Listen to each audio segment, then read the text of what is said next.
Today, I'm going to be talking all about dependent personality disorder. I'll share with you what this condition really is, some ideas on how someone gets it, as well as how to eliminate it.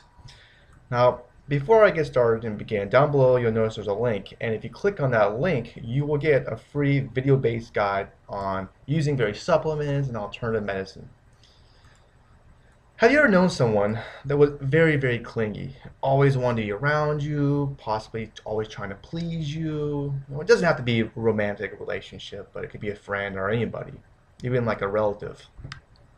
Now, I'm sure for the first few days that was kind of nice. It was kind of like a ego boost a little bit. Of course, after the honeymoon period, it might get a little old. It might get a little annoying, and you could take advantage of the person because they're so weak and needy of you. When a person's like this, they might have something which is called dependent personality disorder. There are a variety of reasons that they may cause this problem, but a four-letter word is most often the case. And can you guess what this four-letter word is? I'll give you a hint. It starts with an F. Yeah, it's Mr. Fear. Or, well, I like to call it false expectations that appear real. They're false expectations. And Mr. Fear can rob people of their life, their talents, their happiness, and do it without a person even knowing about it, really. So it's really unfortunate. People with this problem could be very pessimistic, have a whole negative outlook on life, and plays into their fears. So they do everything they can to avoid harm. And when I think of this condition, I really think of a character in the Game of Thrones series on HBO. It's also a book series. It's a great series. And do you know what character I'm thinking of? If you ever watched the show or whatnot, it's called, Theon Greyjoy. Remember that guy who got tortured so bad? I mean, he did everything he could to just avoid harm. He was scared of everything, even his shadow. He was just like, just a wimp, really.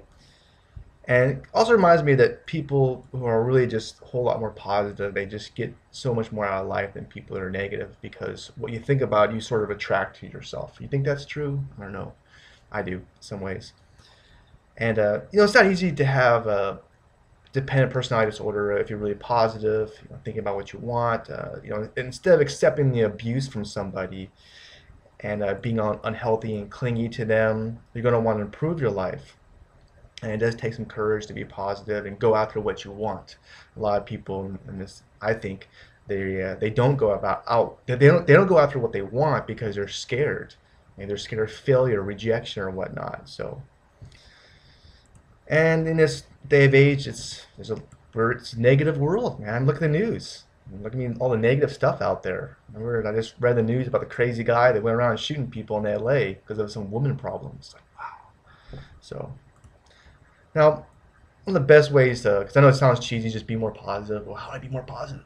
Well, one thing that's really cool is questions, like asking yourself really positive questions, like what is working in my life, instead of asking yourself what's not working. Because if you ask yourself that negative question, you're gonna get all types of responses which are negative. So it's not cool, not good.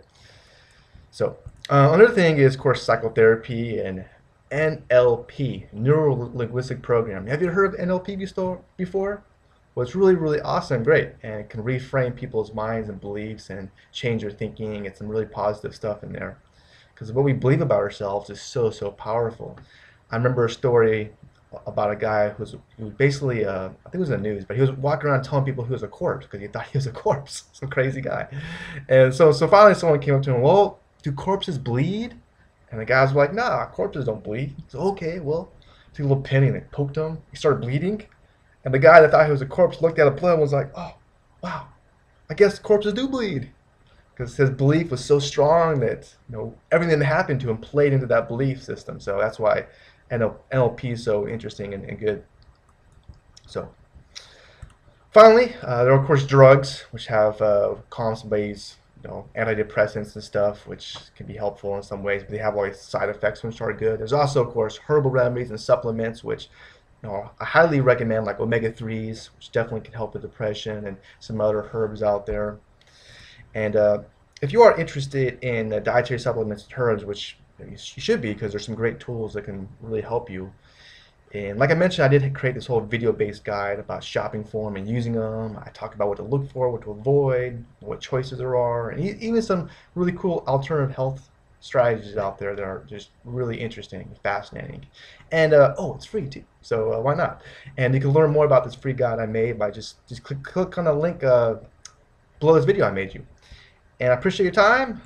I hope a couple people might have learned a few things that were kind of nifty and cool.